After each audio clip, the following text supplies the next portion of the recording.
Allahumma sholli ala Muhammad. Apa kata Allah dalam hadis qudsi? Inni la ahammu bi ahlil ardi adaban. Sesungguhnya aku itu sudah gergetan ingin menimpakan kepada penduduk bumi. Apa itu adaban? Menurunkan, menimpakan azab. Fa idza nadartu ila, maka ketika aku melihat kepada tiga hal. Yang pertama, ummari buyuti. Yang pertama yang Allah lihat itu karena Allah melihat orang-orang yang memakmurkan rumah-rumahnya Allah, orang-orang yang memakmurkan masjid-masjidnya Allah. Dan yang kedua, wal mutahabbina fiyya, dan Allah melihat kepada orang-orang yang kasih mengasihi, sayang menyayangi, cinta mencintai karena aku, karena Allah. Dan yang ketiga, wal mustaghfirina bil ashar, Allah melihat orang-orang yang beristighfar di tengah malam. Soroftu ankum, aku cabut, aku gagalkan untuk menimpakan azab kepada mereka. Itu kata Allah. Jadi kita ini Pak, kita ini Bu, sebetulnya berterima kasih, berhutang jasa, berhutang budi kepada orang-orang yang memakmurkan masjid. Karena itu Allah menggagalkan menurunkan azab. Yang kedua, kita itu berhutang budi kepada orang-orang yang satu dengan yang lainnya kasih mengasihi, sayang menyayangi, cinta mencintai karena Allah. Tetangga satu dengan tetangga lainnya sayang menyayangi. Itu yang bisa menyebabkan Allah menggagalkan menurunkan azab. Dan yang ketiga, kita itu sadar atau tidak sadar berhutang jasa kepada orang yang bangun tengah malam kemudian beristighfar, memintakan ampun dirinya, keluarganya, orang tuanya, tetangganya, masyarakat sekitarnya. Itu penyebab Allah cabut dari menurunkan azab kepada kita. Disadari atau tidak disadari, kita itu punya hutang budi, hutang jasa kepada orang-orang yang memakmurkan masjid, bisa sholat berjamaah, bisa menghadiri majelis ilmu, majelis taklim, sholawatan, apalagi khataman, apalagi istighosahan. Itulah orang-orang yang dapat menggagalkan dari diturunkannya azab oleh Allah. Kemudian orang-orang yang kasih mengasihi, sayang menyayangi satu dengan yang lainnya karena Allah. Namun kenyataannya kan bukan, satu dengan yang lainnya, tetangga satu walaupun dempet bermusuhan. Antara saudara kandung bermusuhan karena rebutan warisan. Betul. Jangan sampai itu terjadi karena itu mengundang azabnya Allah.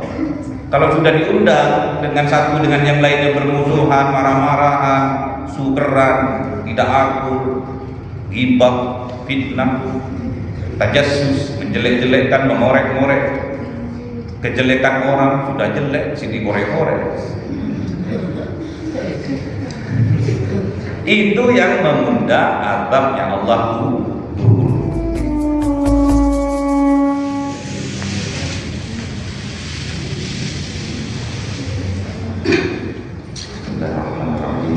Assalamualaikum warahmatullahi wabarakatuh. Waalaikumsalam warahmatullahi wabarakatuh.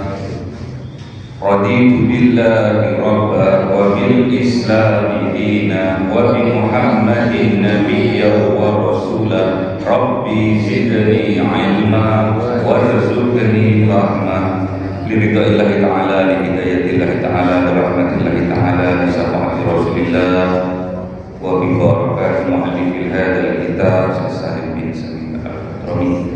Al-Fatihah. A'udzu billahi minasy syaithanir rajim. Bismillahirrahmanirrahim. Alhamdulillahirabbil alamin, arrahmanir rahim, maliki yaumiddin. Iyyaka na'budu wa iyyaka nasta'in. Ihdinas siratal mustaqim, siratal ladzina an'amta 'alaihim ghairil maghdubi 'alaihim waladdallin. Amin. Bismillahirrahmanirrahim. Faslun.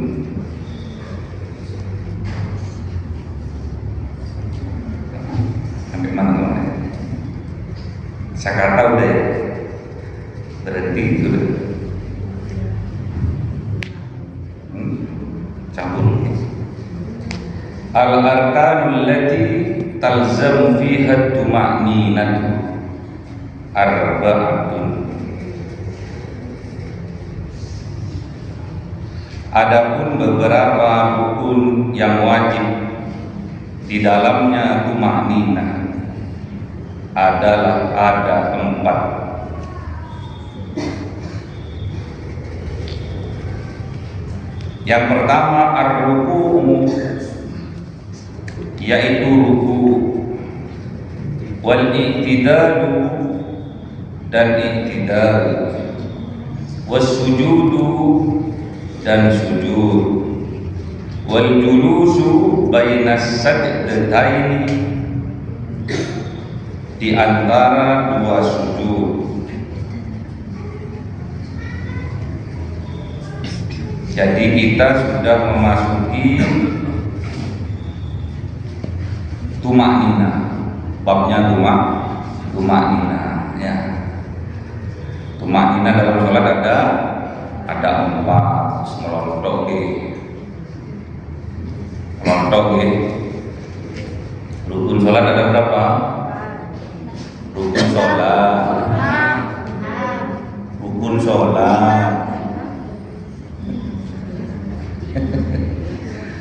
rukun sholat ada berapa?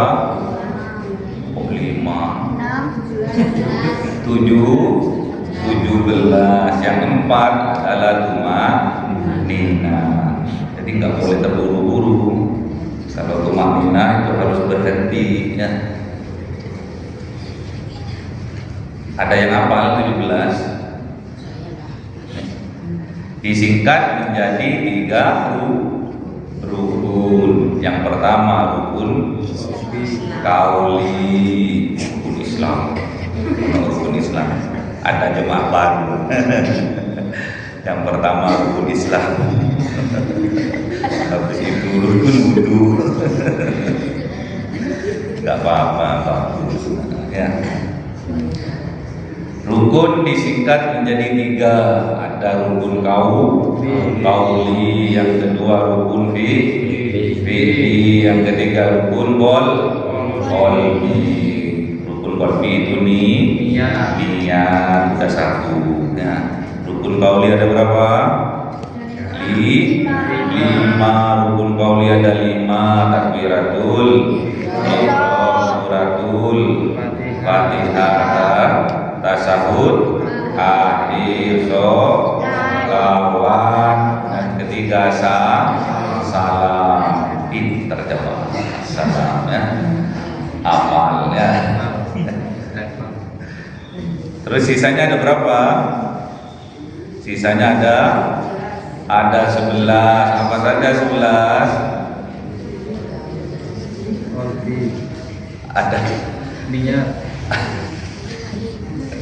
Yang 11 ada berapa? Apa saja yang 11?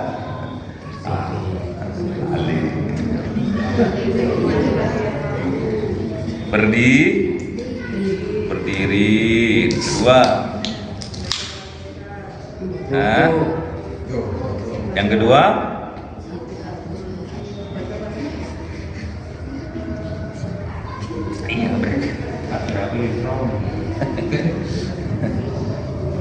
berdiri. Habis berdiri ya, itu rukun qalbi. Sekarang ini rukun fi'li. Fi'li ada 11. Rukun kelakuan itu ada 11. Yang pertama tadi rukun qalbi, niat. Kemudian rukun kauli ada berapa tadi? 5. 1 takbiratul ihram. Jangan diulang lagi ya. Yang kedua suratul Fatihah. Yang ketiga tasyahud akhir. Yang keempat sholawat. Yang kelima salam. Udah pas 5. 1 tambah 5 6 gitu. Berarti tinggal 11. 1 berdiri 2 ruku dulu, jangan dilompat-lompat ya. 1 berdiri 2 ruku 3 tumanina dalam ruku 4 i'tidal 5 tumanina dalam i'tidal 6 sujud 7 tumanina dalam sujud 8 duduk 9 tumanina dalam duduk antara 2 sujud. Berapa sudah? 9. Apalagi 9. Jangan dianu lagi, kan sudah tadi rukun kauli apa?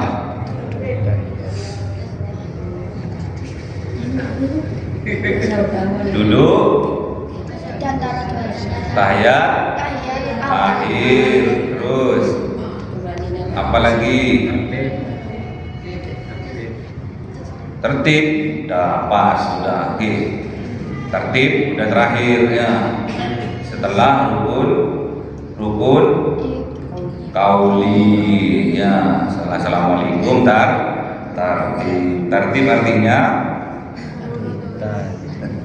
tertib artinya berurutan, nggak boleh mendahului ya. Kita sekarang masuk kepada rukun fi'li, yaitu tentang tumakninah. Ada 4. Tumakninah dalam ruku, tumakninah dalam i'tidal, tumakninah dalam sujud, tumakninah dalam duduk di antara 2 sujud ya. Fikih itu harus dipahami, nggak usah dihafal. Kalau sudah paham nggak usah dihafal. Tapi kalau hafal, jos. Kalau hafal, josnya. Fikih itu harus paham, kemudian hafal, josnya. Jamaah salam harus paham, gitu. Habis itu harus hafal. Ada pertanyaan? At-tumakninatu, apa yang dimaksud dengan tumakninah itu? Hiya, yaitu sukunun ba'da harokatin. Apa itu? Bihaitu yastakirru kullu udwin mahallu biqadri subhanallah. Sukunun, diam sesudah harokatin, bergerak, bihaisu dengan sekira-kiranya, yastakirru menetap, apa itu? Setiap udwin apa itu? anggota muhallatu pada tempatnya biqadri dengan kira-kira seukuran bacaan subhanallah. Jadi berhenti sebentar, kira-kira lamanya itu sama seperti kita membaca subhanallah. Berapa detik subhanallah itu? Subhanallah berapa detik? 1 detik ya. 1 detik. Tapi harus jejak Jadi tatkala kita ruku, tatkala kita berdiri kemudian ruku, itu harus pas dulu, pergerakannya harus sempurna dulu, baru dapat seperempat udah ini kita yang nggak bisa, ya harus sempurna dulu rukunya, ya baru setelah sempurna, baru sekedar minimal baca subhanallah. Bacaan subhanallahnya itu sunnah. Gak usah baca bukan nomor-nomor, gak batalkan sholat. Yang penting nina. Berhentinya itu kira-kira kalau kita membaca subhanallah seperti kita membaca subhanallah. Paham betul? Jadi gak harus baca subhanarabbiyal azim wa bihamdi, gak harus, karena itu sunnah. Yang penting jenengan tumanina. Paham betul? Paham ya? Iktidal sama, belum full ngadeg udah dapat seperempat nomor sujud, ya enggak sah ya, harus sempurna dulu iktidalnya. Berdiri ngoten baru sekedar membaca subhanallah. Enggak usah membaca sami Allahu liman, enggak usah, enggak apa-apa, itu sunnah. Tapi sunnah alangkah lebih baiknya dilakukan karena mendapatkan pahala. Paham betul? Iktidal. Sekarang sujud. Belum nyampe dahinya nyentuh sajadah tempat sujud, sudah duduk, itu namanya tidak sempurna. Harus disempurnakan dulu sujudnya sampai sajadahnya itu esok ngoten. Kemudian sekedar membaca subhanallah lamanya, tidak usah lama-lama, yang penting posisinya sujudnya sudah sempurna. Baca subhanarabbil a'la wa bihamdihi, sunnah berpahala. Kemudian duduk di antara dua sujud, sama duduknya. Kakinya di mana? Kakinya di yang kiri di bawah apa? Yang kiri di bawah pantat, ya, di bawah bokong. Ingat ini kalau bilang bokong masih ingat ini. Itu juga sama, gak usah Rabbi firli warhamni wajburni warfa, gak usah. Yang penting sempurna duduknya, itu sudah sah.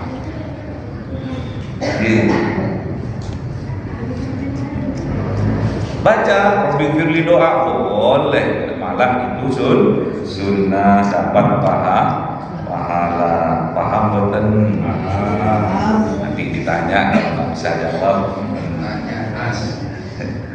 hafal, paham dan hafal, cuma 4 kok, tumanina itu cuma 4. Tumanina itu 4. Ruku, i'tidal, sujud, duduk di antara dua sujud. Ada yang ditanyakan? Ibu sudah paham? Masuk ke bab selanjutnya kalau sudah paham. Karena sholat itu sekali lagi amalan yang akan dihisab pertama kali. Kalau sholatnya bagus, maka amalan yang lain dianggap bagus. Namun kalau sholatnya rusak, maka yang amalan yang lain dianggap rusak dan butuh untuk dihisab. Jadi syaratnya supaya kita masuk surga tanpa hisab, harus sholatnya berkualitas, harus sholatnya bisa khusyuk, harus sholatnya benar, jangan ikut-ikutan ya. Harus benar, jangan ikut-ikutan.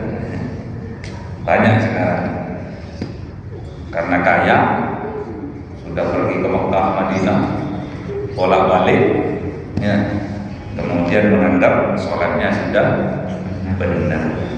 Kalau tidak mengaji, apalagi tidak paham, sholatnya rusak. Paham betul? Jangan ini ya, jangan dianggap enteng sholat. Sholat itu nomor 1 setelah syahadat, berarti nomor 2 ya. Boleh dilanggar ya. Sholat boleh dilanggar bukan? Boleh dilanggar di musola.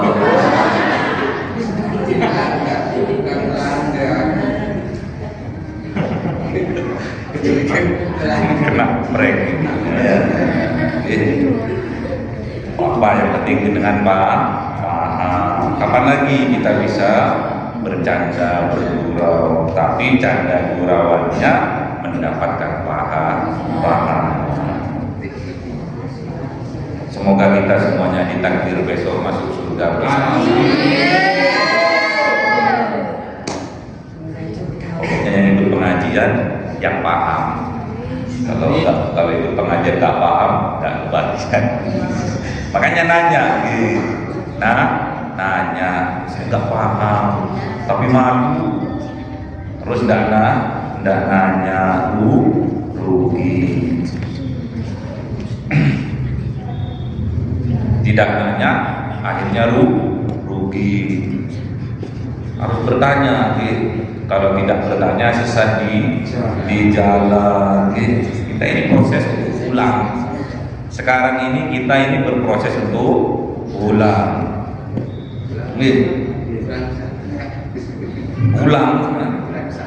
Pulang kemana? Ke sana. Kullu nafsin dha'iqatul maut. Setiap yang bernyawa berproses menuju kematian. Jalan pulang itu lewat mati. Kalau ingin ketemu Allah harus lewat mati. Makanya sholat itu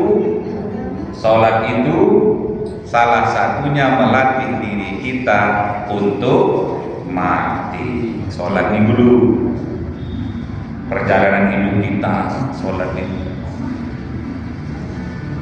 Makanya jangan dianggap sepele, apalagi cuma kitab Safinah Najah itu tipis itu. Kalau jenengan bisa paham dan hafal S2 cukup untuk mengantarkan kita ke dalam surga, cukup S2. Yang pertama adalah Safinatun Najah, yang kedua Sulamut Taufik. Jadi setelah ngaji kitab Safinah, nanti kita akan ngaji kitab Sulam. Hampir sama, tapi diperdalam. Gak usah banyak-banyak. Kebanyakan ngaji gak dikerjakan. Ya. Banyak ngaji gak dikerjakan. Apa tapi gak dikerjakan. Apa kata Allah? Kabura maqtan indallah an taqulu ma la taf'alun.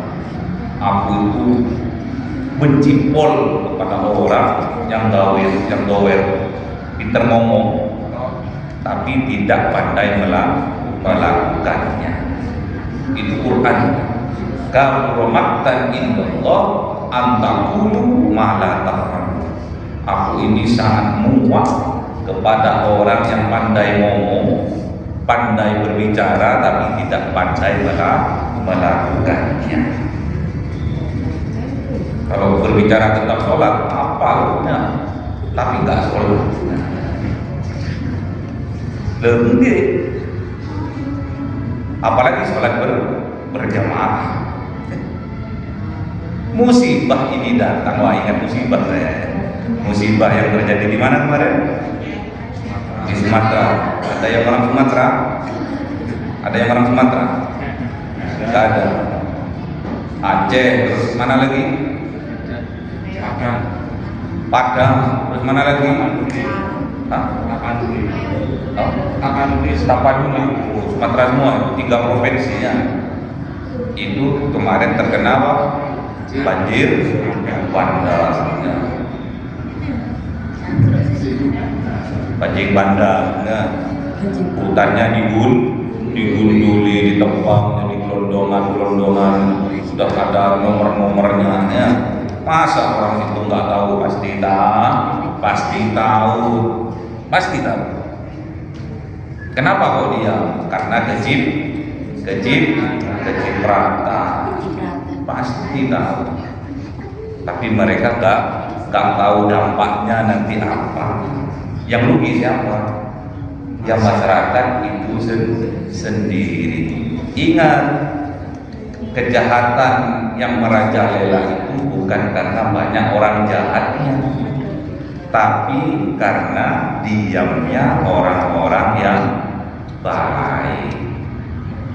Jadi kejahatan merajalela itu bukan karena banyak orang jahatnya, enggak. Tidak. Namun kejahatan merajalela itu karena diamnya orang-orang yang baik. Bukan urusan yang penting aku kan selamat.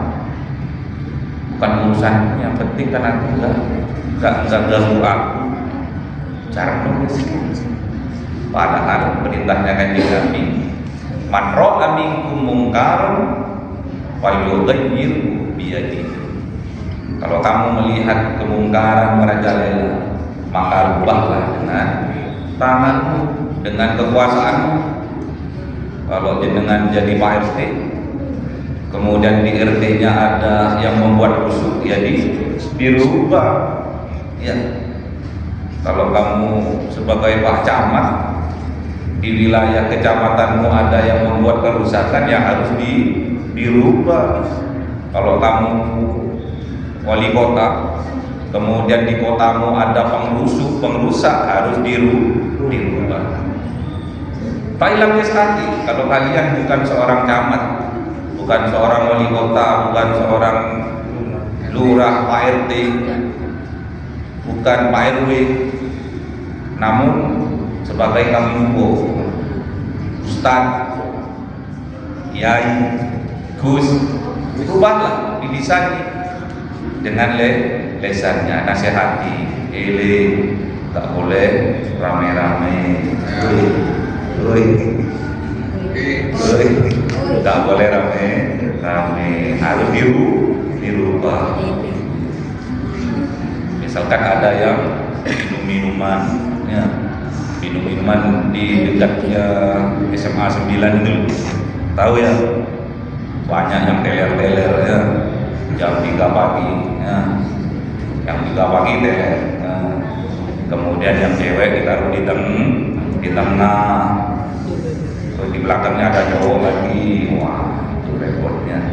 Semoga anak-anak kita dijauhkan dari hal ini, ya.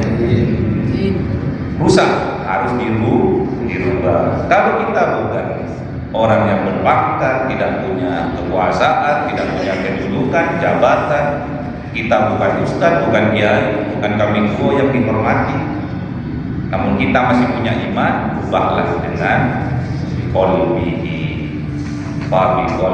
dengan hati, ingkar dalam hati, diingkari dengan hati, kemudian didoakan. Kalau sampai bukan Pak Lurah, bukan Pak Kamingko, bukan siapa-siapa, bukan ustaz, bukan kiai, yang nggak bisa ngelakuin apa-apa, minimal kita kalau melihat kemungkaran harus ingkar di dalam hati dan doakan. Dzalika aful iman. Itulah selemah-lemahnya iman. Makanya orang mukmin itu harus kuat, harus pinter biar nggak dibodoh-bodohi. Harus kuat ekonominya, ya nggak usah minta, ya pinginnya disumbang, ya pinginnya dikasihani, pinginnya dibantu, BLT. Jangan ada jiwa-jiwa BLT dah di hati jenengan itu, walaupun jenengan itu nggak punya apa-apa, nggak usah, karena itu doa,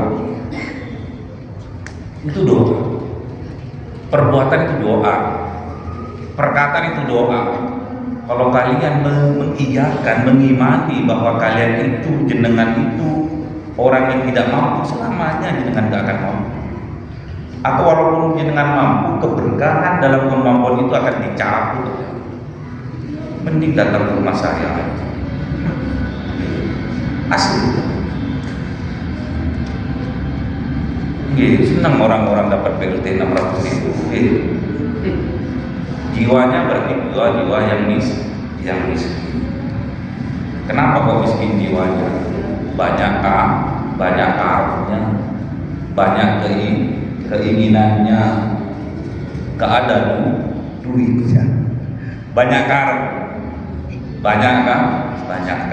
Jangan ada jiwa-jiwa miskin di dalam jiwa kita, ya. Semoga kita dikayakan oleh Allah Subhanahu wa taala.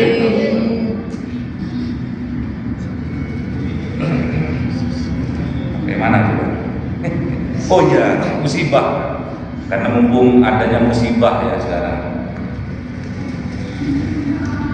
Katanya Allah di dalam hadis kursi, ya, katanya Allah di dalam hadis kursi tentang musibah. Sebelumnya di dalam Al-Quran sudah dijelaskan, ya. Wa ma asabakum min musibatin fa bima kasabat aydikum wa ya'fu an katsir.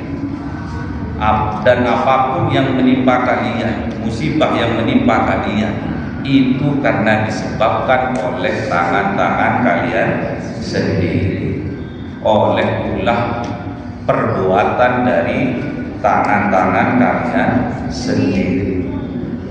Jadi musibah yang datang itu karena kita sendiri.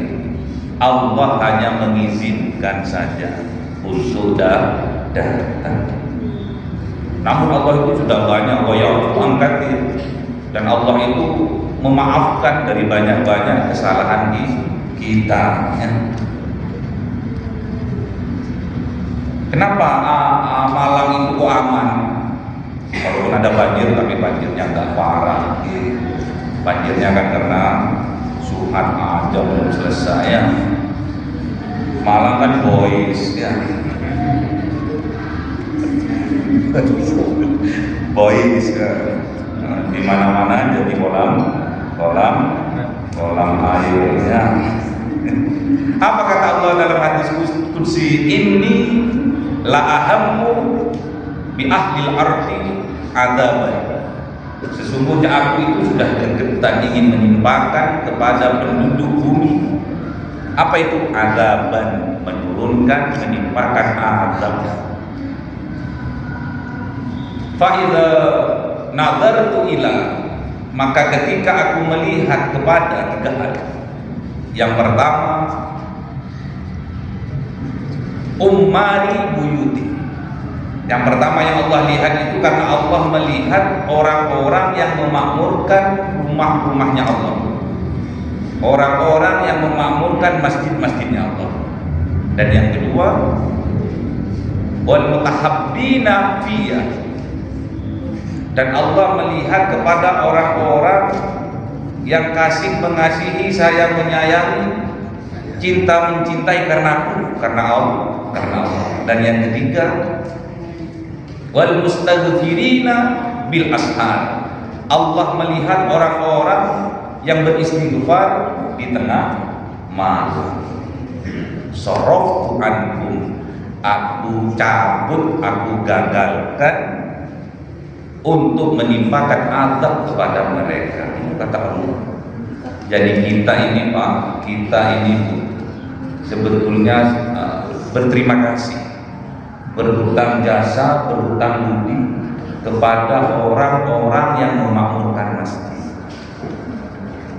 Karena itu Allah menggagalkan menurunkan azab. Yang kedua, kita itu berhutang budi kepada orang-orang yang satu dengan yang lainnya kasih mengasihi, sayang menyayangi, kita mencintai karena Allah. Tetangga satu dengan tetangga lainnya sayang menyayangi.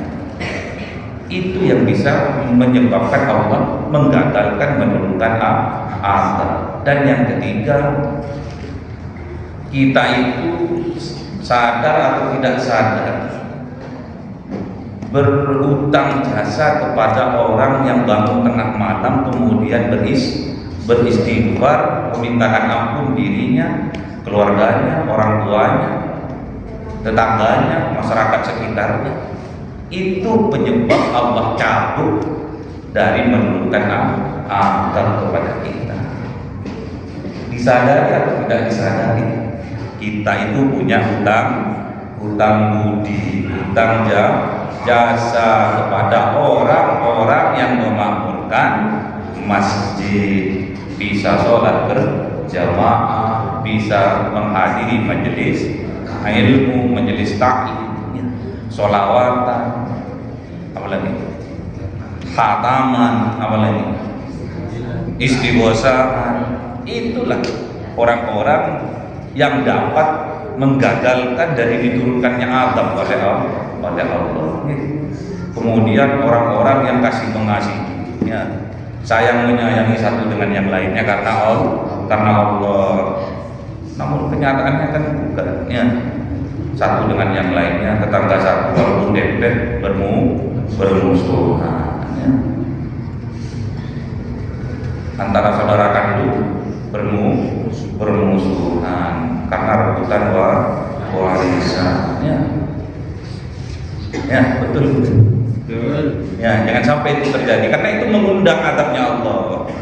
Kalau sudah diundang dengan satu dengan yang lainnya bermusuhan, marah-marahan, sukeran, tidak akur, ghibah, fitnah, tajassus, menjelek-jelekkan, mengorek-ngorek kejelekan orang, sudah jelek sini korek-korek. Itu yang mengundang azabnya Allah dulu. Kemudian berlatihlah kita masa kita hanya berhutang jasa, berhutang budi, bangun dong tengah malamnya, sudah ngaji Safinatun Najah, bangun tengah malam sholat tahajud, ya, beristighfar, memohon ampun untuk dirinya, untuk keluarganya. Kalau ibu-ibu setelah meminta ampun untuk dirinya, mintakan ampun suaminya, mintakan ampun orang tuanya, mintakan ampun anaknya. Jangan lupa mintakan ampun tetangganya, mintakan ampun masyarakatnya, masyarakat sekitarnya. Dan ada seorang ulama itu bersumpah bahwa hal ini tidak ada yang mengerjakan, hanya segelintir orang saja yang mengerjakan ini. Karena kita sibuk bagaimana berdoa kepada Allah untuk kesuksesannya diri sendiri, apalagi orang lain, apalagi masyarakat sekitar mendoakan orang tuanya. Kalau nggak sholat berjamaah, angin sulit. Apalagi imamnya, yang imami, kiainya, ustadznya, khususnya nggak ada Rabbil Firli, wali-wali daya, warhamhuma, kalau saya sudah diistiqomahkan sebelum berdoa, kita sudah mengirimkan surat Al-Fatihah kepada orang tua kita, nyambung. Karena kita ini sebagai anak pasti punya orang tua, walaupun jenengan umur 60 pasti punya ayah dan ibu. kita tidak keluar dari batunya. Doakan orang tuanya biar nyambung dulu, ruhnya yang sudah meninggal dulu biar nyambung, hatinya dulu biar nyambung. Jadi kalau jenengan berbuat amal soleh, orang tua yang sudah meninggal dunia dapat adunya, dapat, karena jenengan sudah beramal soleh. Kapan lagi kita bisa dimampukan oleh Allah mendoakan orang tua? Sulit, Bu. Jenengan pasti kebanyakan mendoakan diri jenengan sendiri, keluarganya jenengan sendiri. Allah, kapan utang lunas ini, gitu kan? Ya Allah, kok aku selalu dapat musibah ini? Iya kan? Sulit kita mendoakan orang tua, itu sulit. Bahkan seorang ulama tadi itu bersumpah, jarang 1/1000 seorang anak yang mendoakan orang tua. Makanya kita harus sadar diri ya. Kalau yang kita lakukan sekarang ini salah, senjatanya kita harus berdoa. Tidak ada terlambat ya. Berjuang, berusaha untuk keselamatan kita, orang tua kita, anak-anak kita ya. Semoga kita dibahagiakan oleh Allah, diselamatkan oleh Allah, kalau yaumil qiyamah bersama-sama dimasukkan surga oleh Allah Subhanahu wa taala. Amin. Faslun. Adapun inilah fasal. Sampai harus pakai kacamata.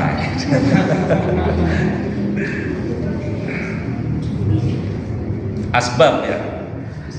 Asbab sujudi sahwi. Nah, kita sudah masuk ke bab sujud sahwi. Sujud itu ada 4 jenis ya. Sujud itu ada empat jenis. Yang pertama sujud dalam sholat. Yang kedua sujud tilawah. Yang ketiga sujud sahwi. Yang keempat sujud syukur ya. Kalau sujud dalam sholat berarti dikerjakan di dalam sholat. Kalau sujud tilawah dikerjakan di mana? Sujud tilawah karena menemukan ayat-ayat sajdah, dikerjakan di mana? Di luar atau di dalam sholat. Yang ketiga sujud sahwi dikerjakan di mana? Di dalam atau di luar sholat? Di dalam sholat sebelum salam. Yang keempat sujud syukur dikerjakan di dalam sholat atau di luar sholat? Di luar sholat. Kita sudah masuk pada bab sujud sahwi. Asbab sujud sahwi. Adapun sebab sujud sahwi itu arba'atun, ada 4. Al-awwalu, adapun yang pertama, tarku ba'din min ab'adi sholati. Yang pertama adalah meninggalkan setengah dari sunnah ab'adnya. Tahu sunnah ab'ad itu apa? Sunnah ab'ad apa?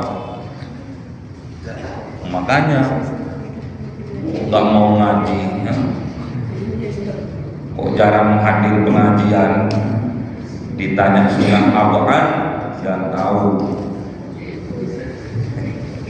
Sunnah yang mendekati fardu itu sunnah ab'ad.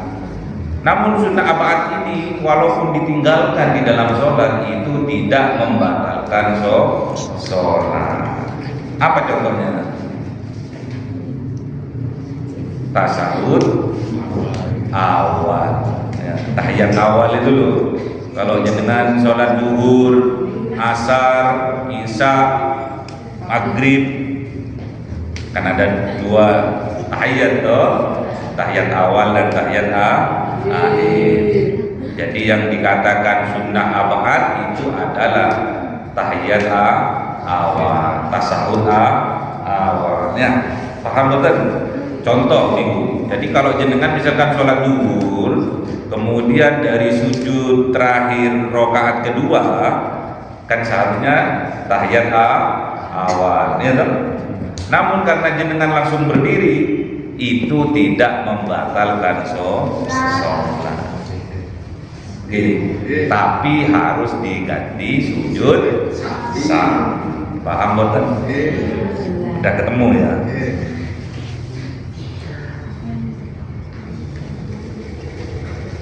Au ba'dil ba'di, atau meninggalkan setengah dari sunnah. Jadi nanti ada tasahud apa itu? Ada rukun kauli tadi ada berapa? Ada berapa? Ada lima. Yang pertama takbiratul ihram, yang kedua suratul Fatihah, yang ketiga tasahud akhir, yang keempat sholawat, yang kelima salam. Yang tidak bisa dirubah itu hanya dua, takbiratul ihram dan salam. Nanti yang kebanyakan kesalahan ketiga ini nanti dituliskan. At-tani, adapun yang kedua, fi'lu ma yabtulu abduhu wa la yabtulu sahbuhu idza fa'alahu nasiyan, yaitu melakukan barang yang batal dengan sengaja pada barang dan tidak batal apa itu? Karena lupanya barang ketika berbuat terhadapnya dengan lupa. Ini contohnya. Contohnya jenengan sholat maghrib. Sholat maghrib sendirian boleh, berjamaah boleh, dan juga jamaahnya juga lupa. Imamnya salah terus nggak ditegur ya. Tatkala tahiyat ya, tatkala tahiyat akhir, hamidum majid, apa yang dilakukan habis itu? Salam. Namun karena lupa ya, karena tidak disengaja, kemudian langsung berdiri gitu. Langsung berdiri, dikira masih melakukan rakaat terakhir. Namun tatkala berdiri tuh langsung ingat berdirinya tadi itu lupa. Nah, lupanya itu tidak membatalkan sholat. Namun kalau pura-pura lupa, mau ngetes apa makmumnya memperhatikan atau tidak sih, imamnya berdiri batal, karena sudah tahu itu sudah tasahud akhir ya, yang seharusnya sudah salam kemudian masih berdiri lagi tanpa mengucapkan salam, terus berdiri lagi. Kalau itu dilakukan karena tidak sengaja, tidak membatalkan sholat. Namun setelah berdiri kemudian sadar, loh, aku kan barusan sudah tasahud akhir nih, udah hamidum majid nih, kemudian duduk lagi, kemudian melakukan sujud sahwi. Ya, sujud sahwi dilakukan berapa kali? Sujud sahwi berapa kali? 1, 2, 3, 4. Masa tiga. Sujud sahwi 2 kali. Ini Bu, dapat Bu dengan dulu. 2 kali. Pinter ya. Kemudian contoh lagi, jenengan makmum masbuk, ketinggalan satu rakaat masbuk nih ya, maghrib. ketinggalan sudah sujud ikut sujud misalkan, habis takbir langsung ikut sujud. Kemudian imamnya assalamualaikum ikut salam juga, padahal masih kurang satu nih, paham gitu. Assalamualaikum, loh kok aku ikut salam? Caranya langsung berdiri, menyempurnakan satu rakaat lagi. Tapi sebelum salam nanti harus sujud. Paham betul? Mudah gitu. Mudah kalau sudah diterangkan mudah ya. Kemudian at-talitsu, adapun yang ketiga, naqlu ruknin qauli. Nah ini yaitu memindah rukun qauli. Rukun qauli tadi ada berapa? Ada 5. Ila ghairi mahallihi, kepada selain tempatnya. Rukun qauli ada berapa? 5. Takbiratul ihram, Fatihah, sholawat. Jangan dipindah-pindah. Tasyahud, akhir, sholawat, salam. Yang tidak bisa dipindahin takbiratul ihram dan salam. Yang 3 kemungkinan dipindah bisa. Misalkan gini.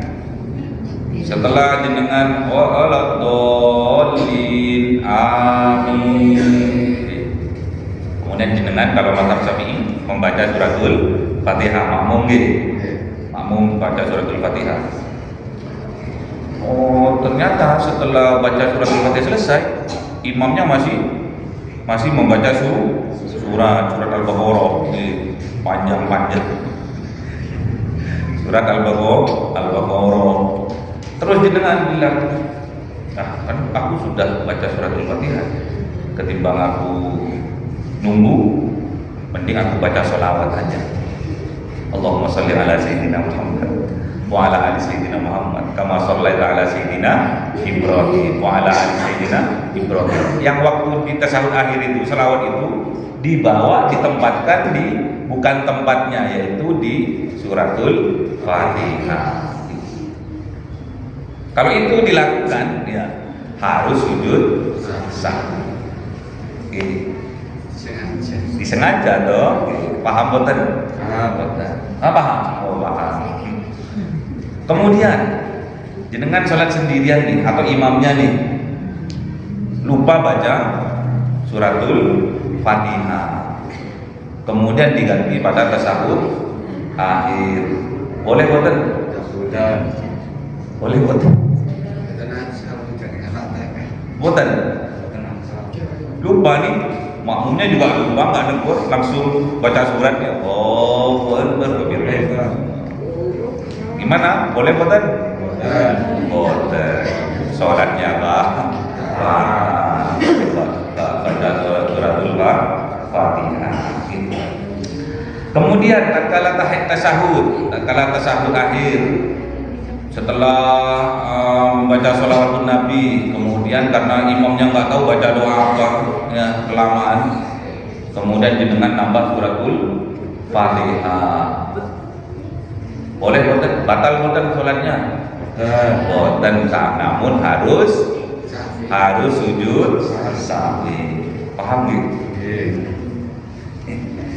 Ar-rabi'u, dan yang keempat, iqa'u ruknin fi'liin ma'ahtimali ziyadati.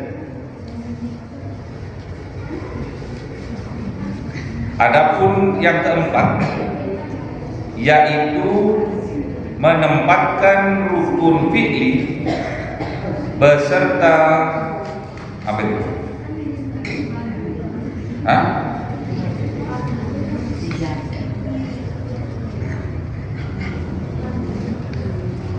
Kandungan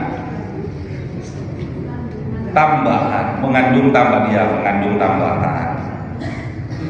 Contohnya tadi, tatkala jenengan ragu-ragu antara sudah 3 rakaat atau 2 rakaat, apa yang harus kita ambil?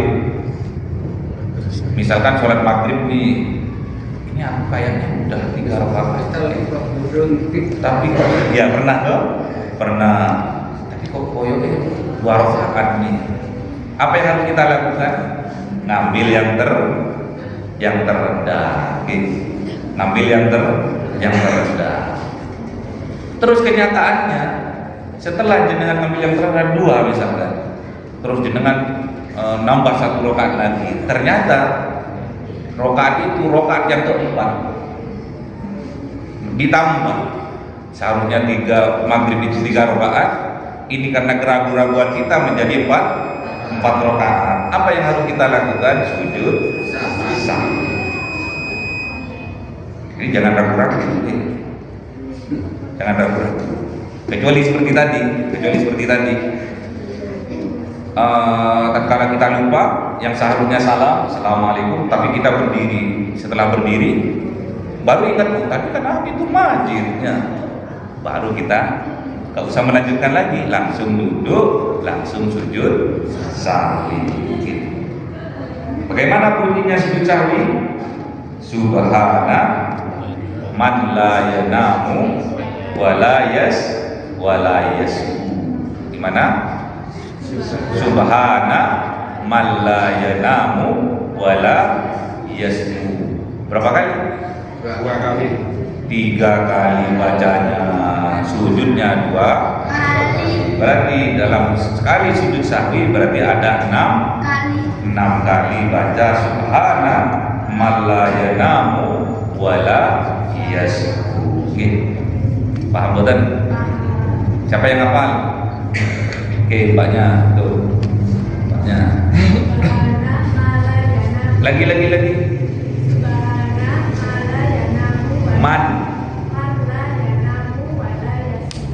Manla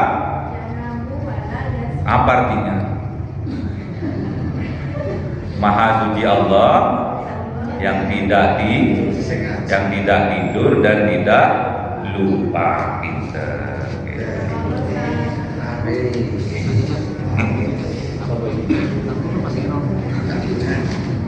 Kemudian yang hafal bacaannya sujud syukur.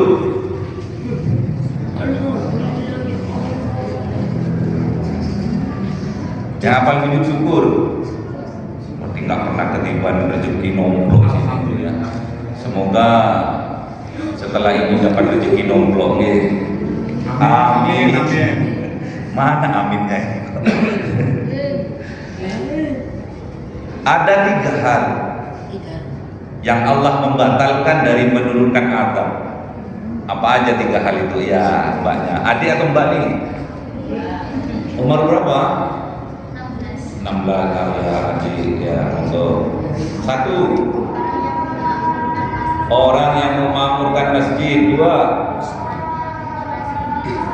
orang yang kasih mengasihi sesama karena Allah. 3, di tengah malam, orang yang memohon ampun kepada Allah di tengah malam untuk dirinya, keluarganya, orang tuanya, tetangganya, dan masyarakat sekitarnya. Barakallahu fikum. Ini SMP atau SMA ini? SMA. Nanti satu sekolah ini. Arno Bowo. Jawab apa? Terakhir,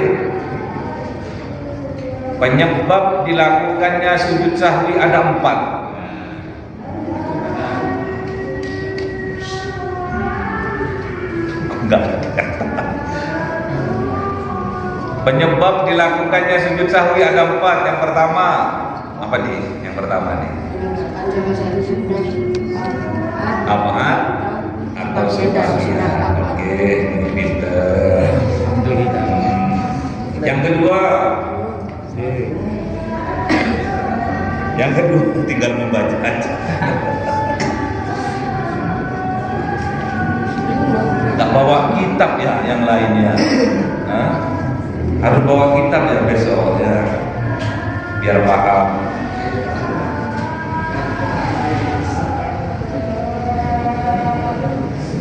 Ada 4 macam sujud Ada 4 macam-macam sujud. Satu yaitu ibu pojok. Satu.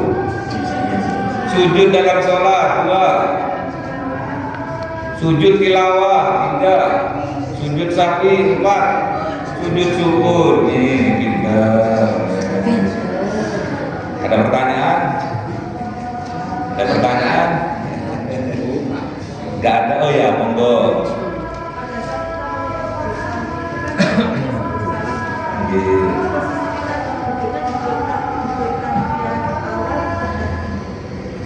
Duduk tahiyat akhir dulu ya, kan posisi tahiyat akhir dulu, baru sujud lagi, langsung salam. Posisi kaki masuk di bawah betis sebelah kanan.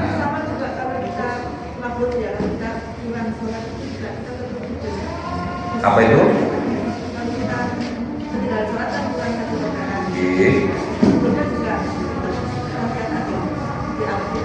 Boten kalau jenengan makmum masbuk. Kalau jenengan nambah 1 rakaat enggak apa-apa, enggak usah sujud sahwi.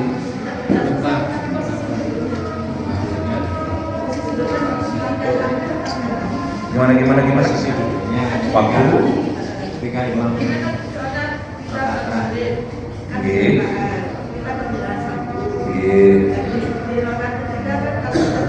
Oh, paham. Enggak.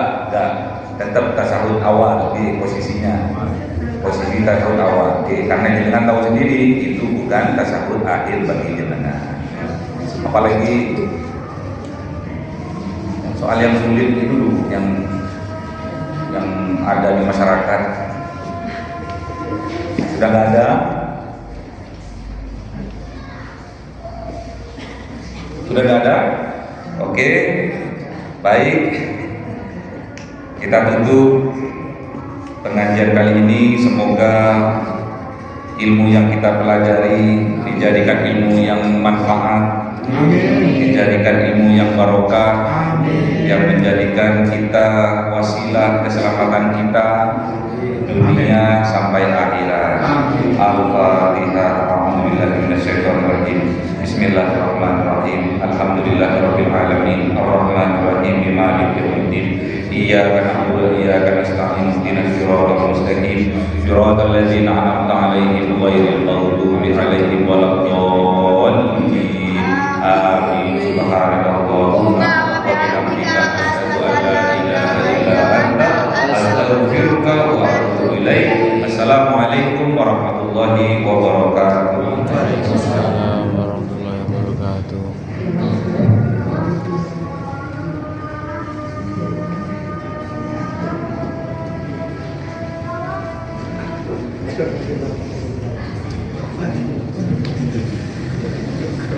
Cahaya 1000 bulan